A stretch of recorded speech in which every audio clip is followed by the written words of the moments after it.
Evidence for Critical Theories, Questions and Concerns. The Book of Mormon is the knot at the end of my faith rope. Lynn McMurray. As a potential critic, I struggled with the skeptics' Book of Mormon source theories because they lacked evidence. No matter my complaints about God or the church, I could not reconcile the Book of Mormon.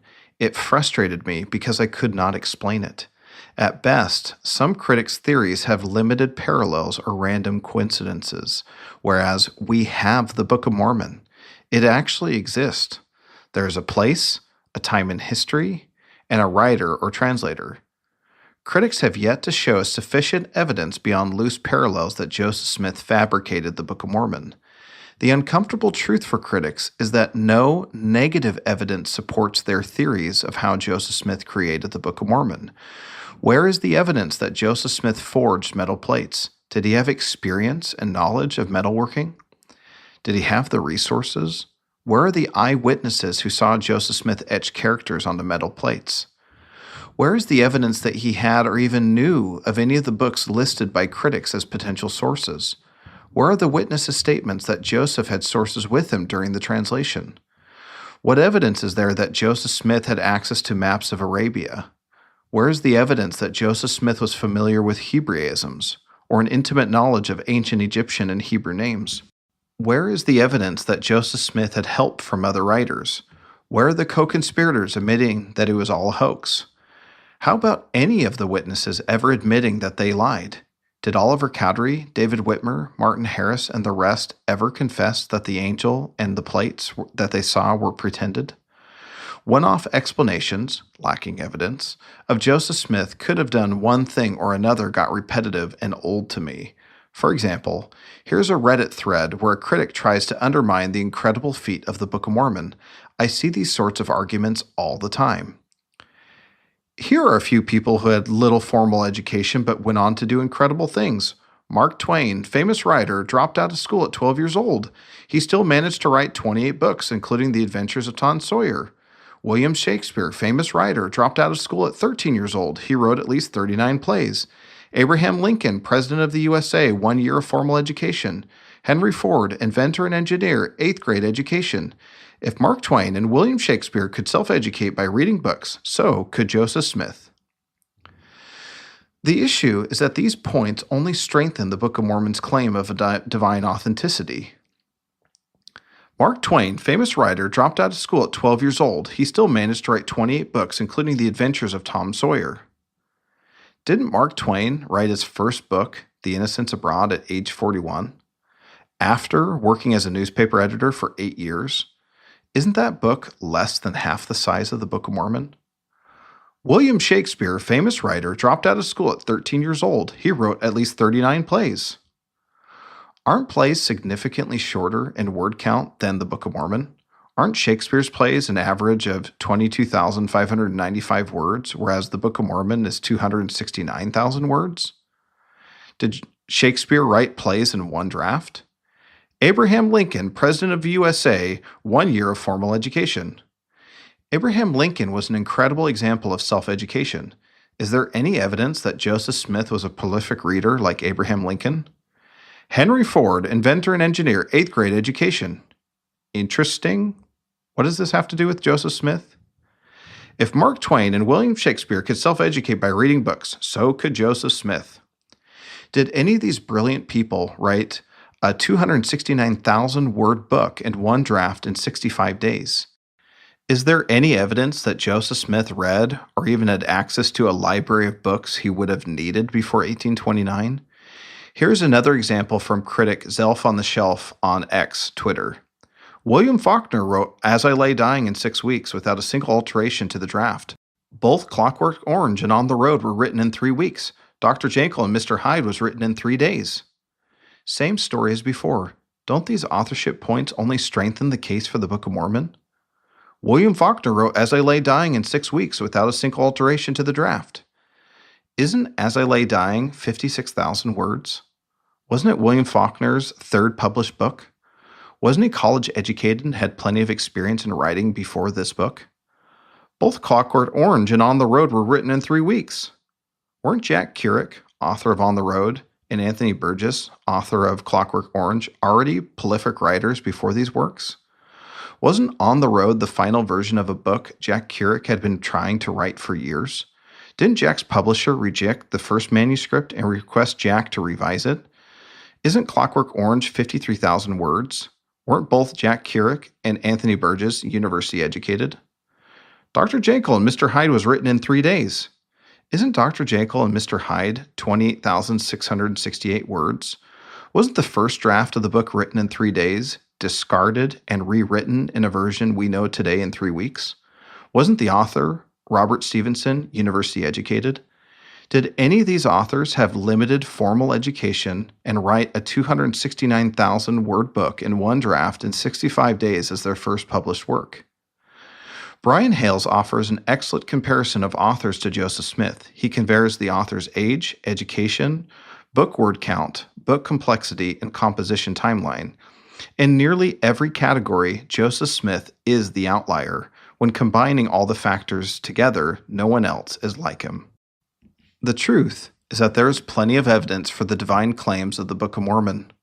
I grew leery of critics minimizing positive evidence for the Book of Mormon while maximizing unsubstantiated negative theories.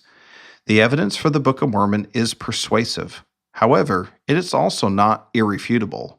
Yet, isn't the archaeological evidence interesting? Doesn't the Hebraisms and other linguistic evidence make a case for the Book of Mormon? Aren't the testimonies of the witnesses to the Book of Mormon thought-provoking? Don't the eliminated anachronisms bolster the claims of the Book of Mormon? How unbelievable is it that a 23-year-old farm boy created a book with 600 geographical references that are spatially consistent? A book with 200 name characters, several plot lines, 3 migrations, and a currency system. Isn't the Book of Mormon quite complex? Do critics want me to ignore the mountain of evidence and focus on the molehill of their contradictory parallels? So, the question that started this letter remains: where did the Book of Mormon come from? After years of interacting with critics' ideas about the Book of Mormon's creation, I saw more and more holes. Critics suggest several theories, but those theories contradict one another. Any one theory sounds reasonable by itself, but as soon as I attempt to create a plausible narrative, it all falls apart. Critics do not seem to understand that contradictory theories are mutually debilitating instead of reinforcing. I started to see that many critics start with naturalistic assumptions, angels don't give plates to men, and attempt to reverse engineer how Joseph Smith created the Book of Mormon. Critics have no evidence of the Book of Mormon's creation. They only have theories. Below is my attempt to summarize the collection of critical naturalistic theories about the creation of the Book of Mormon. Joseph Smith was a creative genius. He had, after all, a homeschool education and maybe 2 to 3 years of formal education. With this type of education, he would have learned basic arithmetic, writing, and reading skills. A poor farm boy with little formal education to dictate a 269,000-word religious text in one draft would have to be a creative genius. He got the idea of the Book of Mormon in 1828 from his friend Sidney Rigdon. Never mind that he didn't meet Rigdon until after the Book of Mormon publication in 1830. Even though Joseph Smith had never met Sidney Rigdon, Sidney got a copy of an unfinished and unpublished book, the Spalding Manuscript, and gave it to Joseph. From it, Joseph liked the part about a group of Romans who were blown off course and landed in America. Then, in 1829, Joseph asked his mom's third cousin, Oliver Cowdery, to contribute more elements to the Book of Mormon. Oliver chose elements from the view of the Hebrews that he had a copy of and would have read several times. They borrowed unique elements from the view of the Hebrews, like the destruction of Jerusalem, the scattering of Israel, traveling on the ocean, encountering a valley of great river, a man standing on a wall, warning people, pride denounced, idolatry and human sacrifice, and long wars breaking out between groups of people. They borrowed these high-level, superficial elements from the view of the Hebrews so as to not give themselves away for 75 years. Then Joseph Smith and Oliver Cowdery cracked open their copy of the first book of Napoleon. The duo spent days finding words and phrases from 25 different pages to reconstruct the same words and phrases on several pages of the Book of Mormon. After they finished assembling scattered phrases from the first book of Napoleon, they dusted off their old textbook, The Late War Between the United States and the Great Britain. Phrases like stripling, curious workmanship, and a rod of iron in the book struck Joseph Smith. He used the phrases in completely different contexts in the Book of Mormon because he liked them so much. Then Joseph Smith wove in scriptures from the Bible and zingers from his local pastors. Hebraisms came naturally to him as a creative genius. He inserted several Hebraic chiastic poetic structures, though that style was not in use in his day. He included a beautiful and complex 30-verse chiasmus in Alma 36 with Jesus Christ at the center of the poem. Ancient literary forms came naturally to him as a creative genius. He had access to ancient maps no one had access to with the words Nahum or Nahum in Arabia. With those same maps, he understood the geography of the Red Sea in Arabia at the time of Lehi's journey in 600 BC. He correctly guessed the existence of a bountiful land in modern-day Oman with trees, fruit, honey, ores, cliffs, and seashores. Joseph was familiar with the circumstances of ancient Israel around 600 BC long before scholars were. He had enough experience in olive tree cultivation in upstate New York, although no such cultivation is known of, to write the allegory of Jacob 5. He had a complex map of the Promised Land in his mind to give the Book of Mormon consistent geography. The Book of Mormon contains 345 names, including 86 place names. Some of those names he took from the Bible. From others, he used names of places around upstate New York that didn't even exist yet. The rest he made up. He borrowed Moroni and Comoro from a favorite pirate book about Captain Kidd. The parallels between Hebrew and Egyptian on one hand and the unique names in the Book of Mormon on the other hand are coincidental. He defied the consensus beliefs of his day about ancient American people, which later turned out to be true because he had good instincts. His book outlined a civilized society with great cities, temples, large armies, etc. Luckily, most of his guesses have panned out that way or are trending that way. Fortunately, archaeologists eliminated anachronisms like cement and barley in the Americas and metal plates. Joseph forgot that Alma is a woman's name in Latin when he named a male prophet Alma in the Book of Mormon. Luckily for him, researchers later discovered that Alma was an ancient Hebrew male name. In the Book of Mormon, Joseph could dictate different literary styles. He created at least 8 distinctive voices and styles for Nephi, Jacob, Alma, Abinadi, Nephi, son of Helaman, Mormon, Moroni, and Jesus Christ. All these styles were different from his own. Joseph had to fill in the gaps because the source material available to him contributed so little to the Book of Mormon. He filled the rest of the Book of Mormon with beautiful sermons, allegories, parables, doctrines, and principles, teachings with the complexity and simplicity necessary to touch millions of people for almost 200 years. The doctrines outlined in the Book of Mormon resolve some of the most complex theological issues in Christianity. He was familiar with the literature on those issues.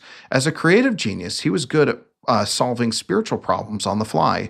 Mostly homeschooled, Joseph Smith received the education required to dictate the Book of Mormon. He pulled this off by studying the Bible, receiving tutoring from his brother Hiram between long hours working on the family farm, participating in local religious activities, family storytelling gatherings, a brief stint as an exhorter at Methodist meetings, and possible involvement in a local juvenile debate club. Joseph Smith had the requisite ancient maps. He had mounds of books, mostly memorized or available during the translation.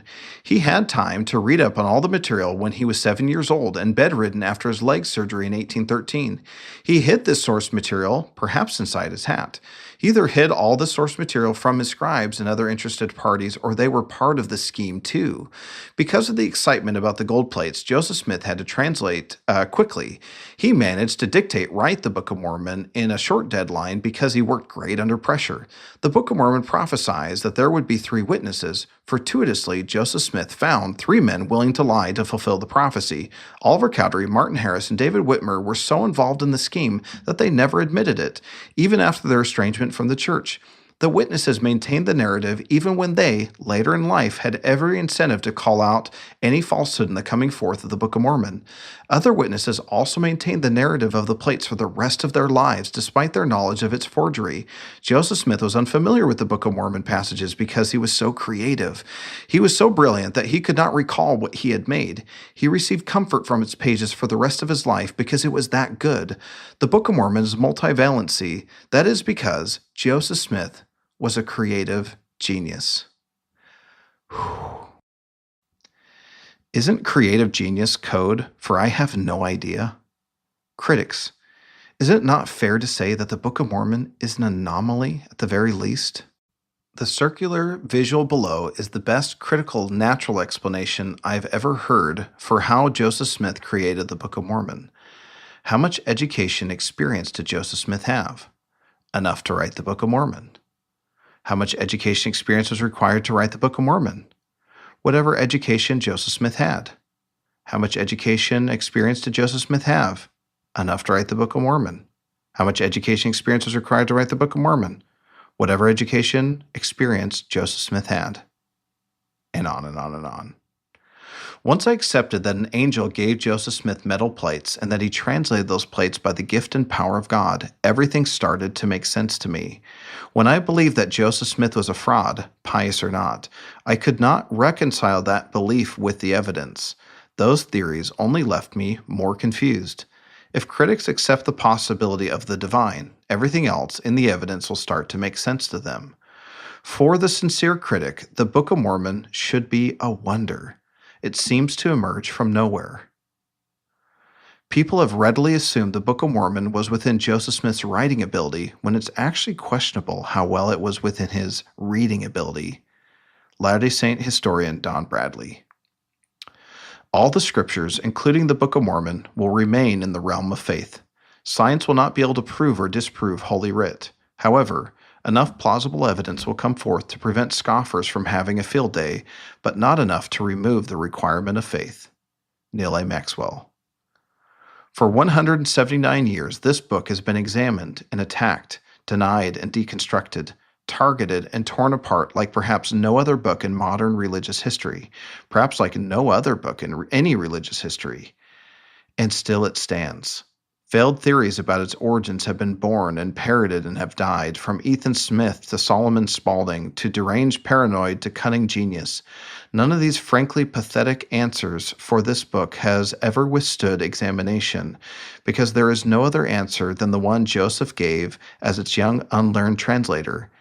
In this I stand with my own great-grandfather, who said simply enough, no wicked man could write such a book as this, and no good man would write it, unless it were true, and he were commanded of God to do so. Jeffrey R. Holland. I do not find it possible to doubt that Joseph Smith was an authentic prophet. Where in all of American history can we find his match? I can only attribute his genius or daemon to his uncanny recovery of elements in ancient Jewish theurgy that had ceased to be available either to normative Judaism or to Christianity, and that survived only esoteric traditions unlikely to have touched Smith directly. As an unbeliever, I marvel at his intuitive understanding of the permanent religious dilemmas of our country. Non-Latter-day Saint American literary critic, Yale Professor of Humanities, Harold Bloom. The Book of Mormon should rank among the greatest achievements of American literature. Non-Latter-day Saint historian Daniel Walker Howe. When reviewing the totality of evidence, I've concluded that the Book of Mormon should not exist naturally for two reasons. 1. Joseph Smith's education and experience. The hypothetical plausible scenario: a gifted writer or orator with decades of experience could maybe write something like the Book of Mormon. Perhaps a scholar with extensive education in writing, dictation, and religion could do it.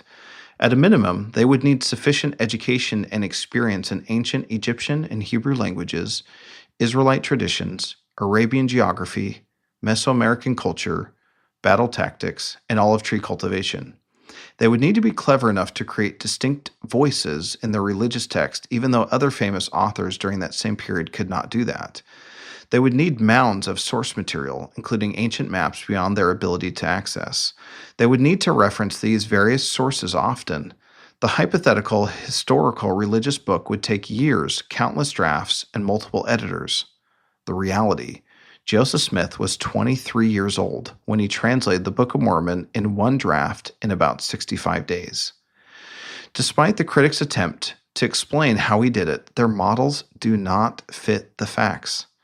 In addition to being young and inexperienced, Joseph was not inclined toward books and did not have much experience in writing.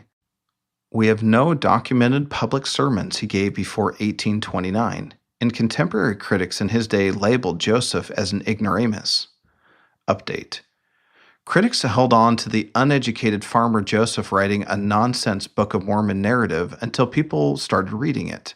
When that happened, it quickly became apparent how complex the Book of Mormon was. So, over the years, critics have shifted their story to the genius theory that is more common today. 2. Widely believed information and limited available resources in 1829. The Book of Mormon defies beliefs held in Joseph Smith's day. Details about Native Americans, Arabia, ancient Israel, metal plates, Mesoamerica, ancient languages, and Christian doctrine differ from what was conventional in 1829. The Church's critics have ridiculed the Book of Mormon for almost 200 years, even though the evidence keeps piling up in favor of the Book of Mormon and Joseph Smith's claims. When a critic mocks some aspect of the Book of Mormon, it only bolsters its divine origin because time proves critical theories wrong. Critics seem content holding on to an increasingly smaller list of unanswered questions as time passes. The resources that support the Book of Mormon, which were not available to Joseph Smith, are staggering. Since 1966, most critical claims against the Book of Mormon have been debunked. Joseph Smith was either a prophet of God or the world's greatest guesser. Critics, what stronger evidence could you have?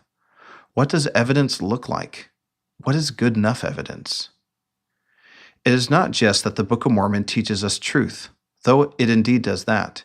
It is not just that the Book of Mormon bears testimony of Christ, though it indeed does that too. But there is something more. There is a power in the book which will begin to flow into your lives the moment you begin a serious study of the book. You will find greater power to resist temptation. You will find the power to avoid deception. You will find the power to stay on the straight and narrow path. Ezra Taft Benson.